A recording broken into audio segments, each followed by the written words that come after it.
मेरे लिए यहाँ आना अपने आप में एक भावुक क्षण है, एक बड़ा ही ऐसा क्षण है जिसमें कुछ वैसा प्रतीत हो जो आपने कोई कल्पना की हो और उसको साकार होने की दिशा में कुछ कदम आगे बढ़ते दिखते हो।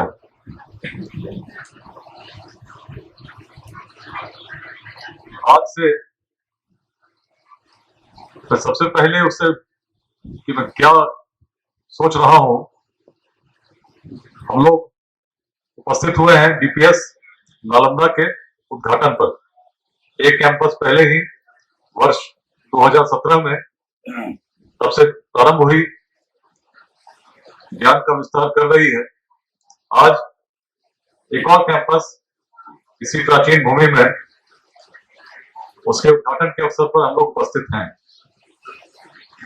सबसे पहले एक प्रश्न करना चाहता हूं, निश्चित ही सब लोग जानते होंगे, बहुत लोग जानते होंगे, परंतु नालंदा का अर्थ क्या है? नालंदा, डीपीएस नालंदा की हम लोग बात कर रहे हैं। अभी मैं आया तो मैं बात कर रहा था चेयरमैन साहब से कि आपके 2 कैंपस हैं, आप नालंदा 1, नालंदा 2 नाम रख सकते थे, लेकिन आपने डीपीएस नालंदा नाम ही क्यों चुना? तो निश्चित वही ऐतिहासिक प्रेरणा है जो नालंदा के नाम से जुड़ी। नालंदा का अर्थ क्या है बताइए? बहुत लोग नालंदा के ही होंगे। निश्चित पहले मैं यही आपसे ही सुनना चाहूंगा, कोई बताइए इसमें अर्थ क्या है? ज्ञान का प्रवाह, ज्ञान का प्रवाह, ज्ञान का प्रवाह, ज्ञान की भूमि।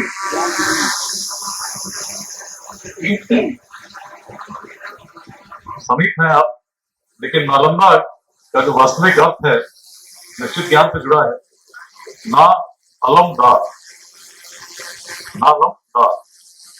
तो मुख्य रूप से इस प्रकार से जब इतिहास को हम पढ़ते हैं, उसके तात्पर्य पर जाते हैं, तो संस्कृत में जो शब्द है उसका तात्पर्य होता है, दा का मतलब होता है देना। ना अलम दा, वह भूमि जिसके देने का कभी अंत ना हो, जो देती रहे। एक अर्थ में प्रेरणा के रूप में नालम, नालम कमल को कहा गया, नालम दा, उस ज्ञान को लगातार जो भूमि विस्तृत करती हो उसी को नालंदा कहते हैं। प्राचीन काल में चीनी यात्री ह्यूनसांग आज से करीब 1400 वर्ष पूर्व यहीं पर आए थे। 1 वर्ष से अधिक इसी विश्वविद्यालय में उन्होंने अध्ययन किया और तब जो किंवदंती थी नालंदा के विषय में, उसको उन्होंने अपने उस लेख में लिखा जो मूल भाषा चीनी थी, बाद में उसके अनुवाद हुए। तो ह्यूनसांग ने भी बताया उस समय जो नालंदा का अर्थ था, वह भूमि जो लगातार देने वाली हो, उसकी प्रेरणा कैसे जगी।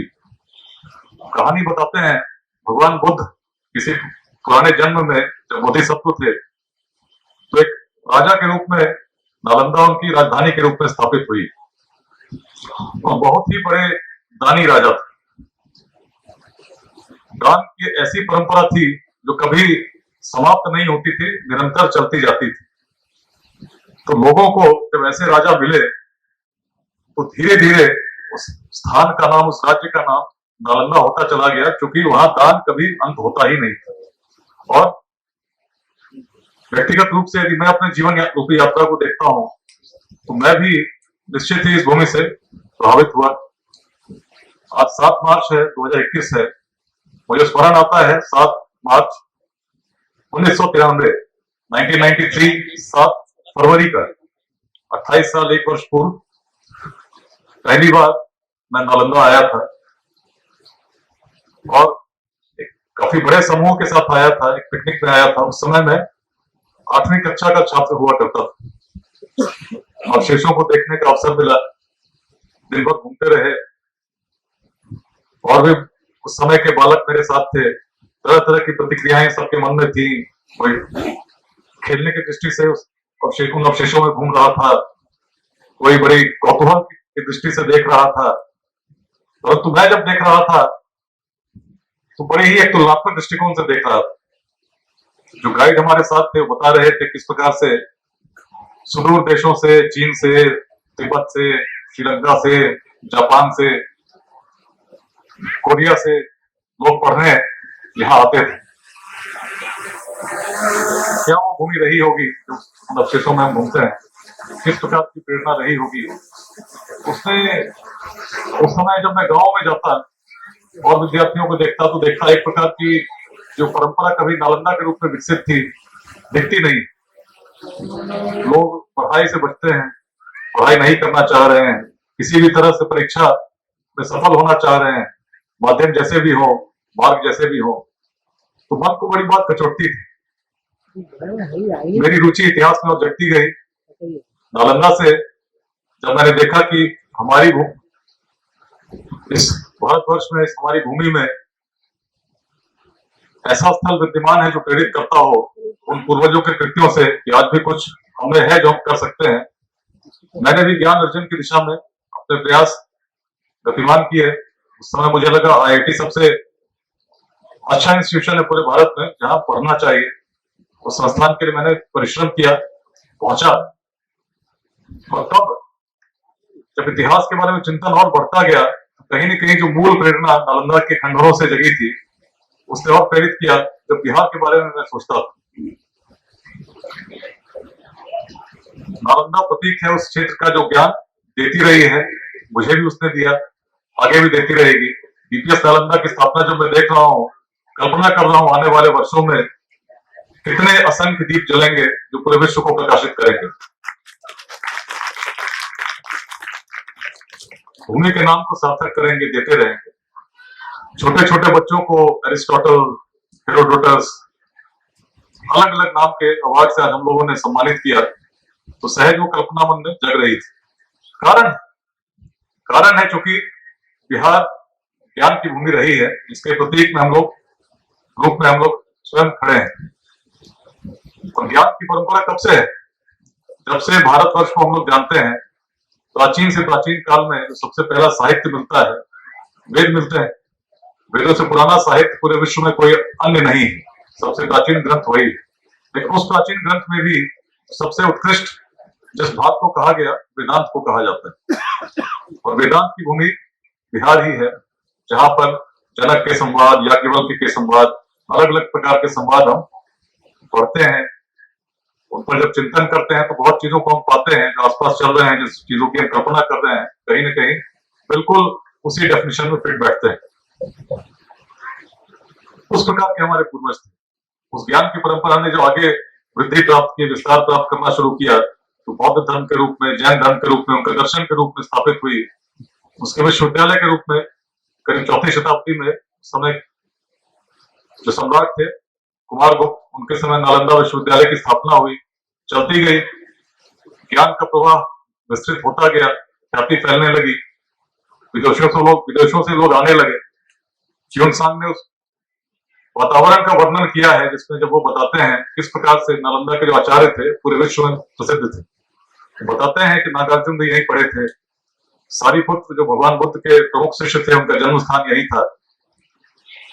बहुत सारी बातें आती हैं। और नालंदा का क्या प्रभाव था, किस प्रकार से उस समय के विश्व में कोई भी जो विद्वान होगा, कहीं भी होगा, लंबी यात्राएं करके भी इस भूमि तक आना चाहता था।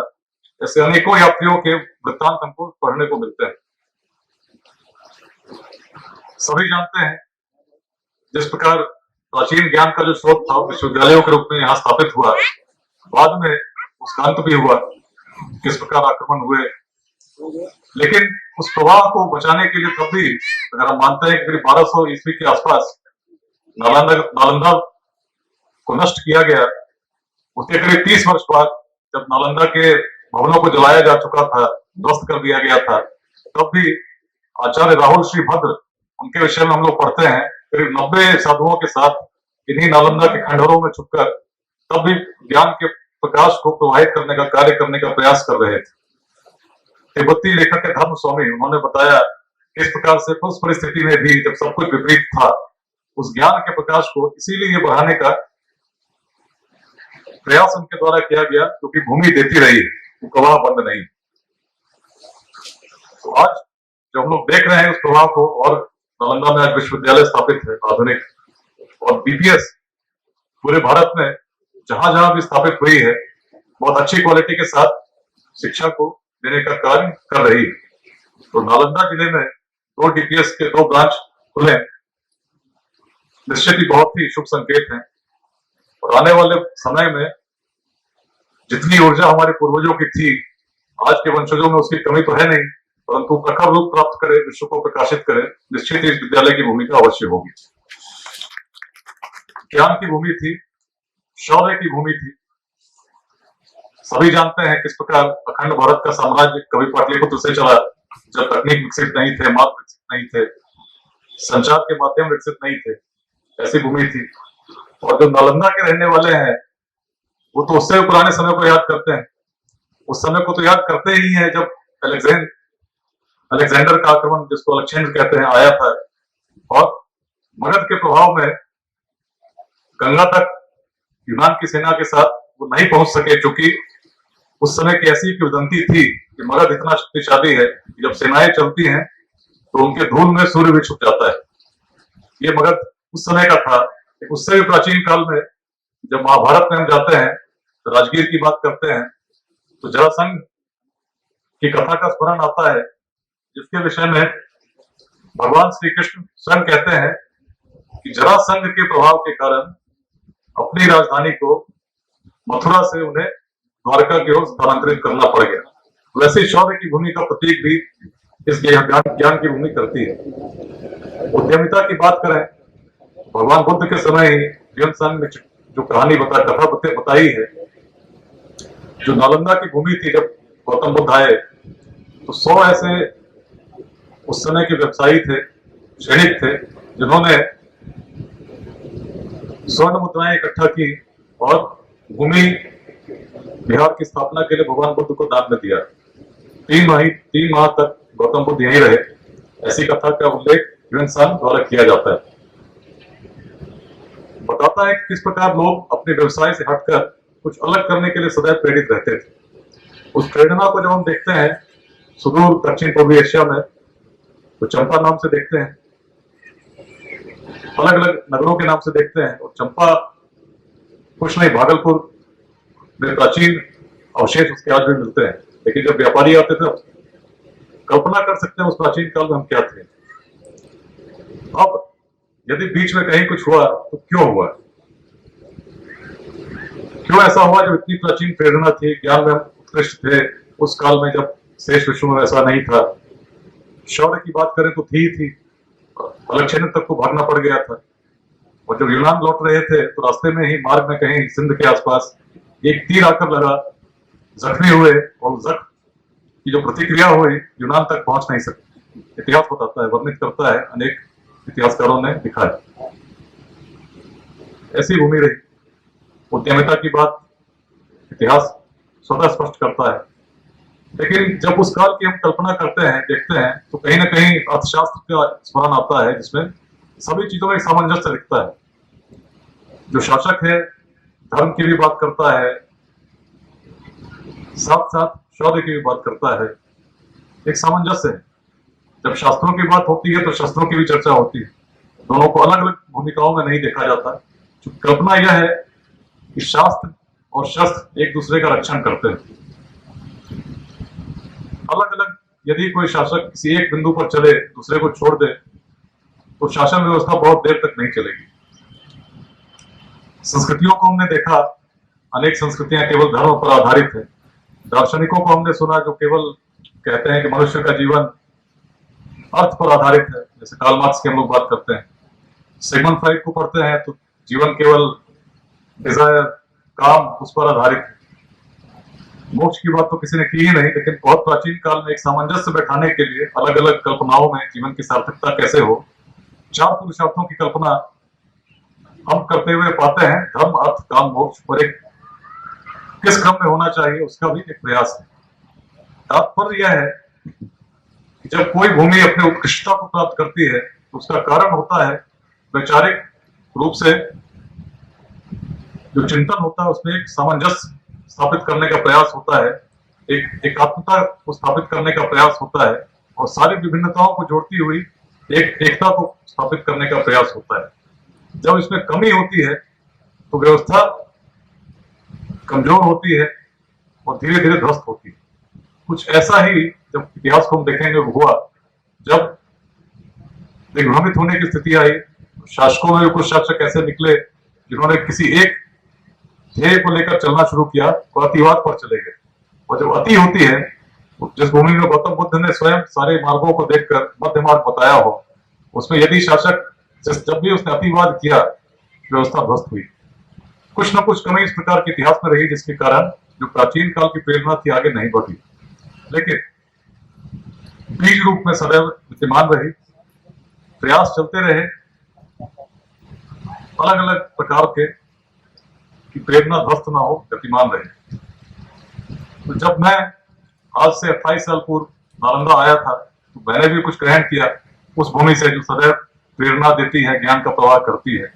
अपने जीवन में उसको साकार करने के लिए जब मैंने चिंतन प्रारंभ किया तो मुझे लगा कि किसी कॉर्पोरेट के लिए किसी विदेश में जाकर जो मेरे अधिकांश मित्र आज IIT से पढ़कर सेवा दे रहे हैं, कार्य कर रहे हैं, नहीं करके कुछ ऐसा करना चाहिए जिसमें वर्तमान में आंशिक ही सही थोड़ा सा योगदान मेरा भी हो, कि भविष्य के रूप में जो कल्पना करते हैं उसमें हम साकार हो सके।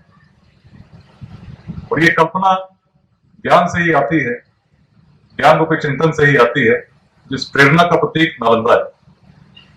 तो सभी बच्चे जो यहाँ पढ़ेंगे, जो पढ़ रहे हैं और आने वाले समय में पढ़ेंगे, उस ज्ञान रूपी प्रेरणा को जो एक ऐतिहासिक प्रतीक के रूप में आपके अंदर स्थापित होगी, इस रूप में जब आप सोचेंगे जब प्राचीन काल से यह भूमि उस समय के विश्व को प्रेरित कर रही थी, तो निश्चित ही कुछ न कुछ ऐसी अद्भुत प्रेरणा आपके अंदर भी संचारित होगी जब आप पढ़ेंगे। और बहुत अच्छी बात है, रेसिडेंशियल स्कूल है, बहुत सारे बच्चे ऐसे होंगे जिनका पूरा समय लगभग इसी विद्यालय के परिसर में ही बीतेगा।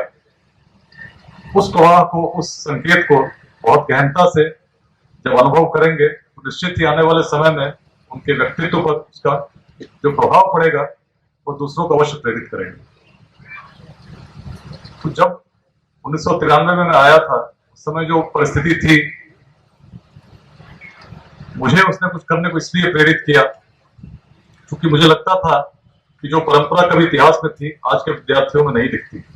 परंतु आज जब मैं देख रहा हूं ज्ञान के प्रसार के लिए अनेक संस्थान इस प्राचीन भूमि में खुल रही हैं, स्थापित हो रही हैं, और उसमें BPS अपने द्वितीय कैंपस के साथ नूरसराय के बाद एकंगरसराय में स्थापित हुई है। निश्चित ही मन अत्यंत सकारात्मक है, प्रसन्न है और भविष्य के प्रति अत्यंत आशान्वित है। शिक्षकों से मैं जुड़ने का अवसर मिला। प्रिंसिपल साहब है कुंडू साहब, करीब 1 वर्ष पूर्व ही इन्होंने मुझे संपर्क किया था और तभी तय हुआ था कि विद्यालय का उद्घाटन होगा। परंतु सभी ने देखा किस प्रकार बड़ी अजीब सी परिस्थिति बनी जब हमारा सामना कोरोना से हुआ। कोरोना काल चल रहा है, अंत नहीं हुआ, लेकिन जो परिस्थिति थी उस समय की, वैसी परिस्थिति थी जिसकी कभी किसी ने कल्पना नहीं की थी। बड़ी निराशा का माहौल था, लेकिन उस निराशा के माहौल में भी कुंडू जी के अंदर एक आशावादिता का संचार मैंने देखा। जो वीडियो प्रेजेंटेशन आप लोगों ने आज देखा, मूल रूप से इसे लगभग उसी समय से कुछ बाद उस कोरोना काल में इन्होंने बनाया जब बहुत सारी चीजें बंद थी, समय अधिक था। और इन्होंने मुझे जब भेजा तो मैं अत्यंत आश्चर्यचकित था कि आप तो मुझे जानते भी नहीं, संभवतः हम तो कभी मिले भी नहीं, यह कैसा संबंध है जो जोड़ता है। दूर है हम, परंतु कितने जुड़े हुए हैं। कैसी प्रेरणा आपके मन में जगी ऐसे व्यक्ति के लिए जिसको आप जानते नहीं। और जानने का अवसर मिला समय के साथ। इन्होंने कहा था कि जब BPS का कैंपस का उद्घाटन होगा मैं आपको आमंत्रित करूंगा। मैंने भी सहर्ष स्वीकार किया कि जब भी हो, कोरोना काल जब भी बीतेगा, विद्यालय खुलेंगे, तो सदैव ये परिस्थिति नहीं रहेगी, मैं निश्चित रूप से उपस्थित रहूंगा।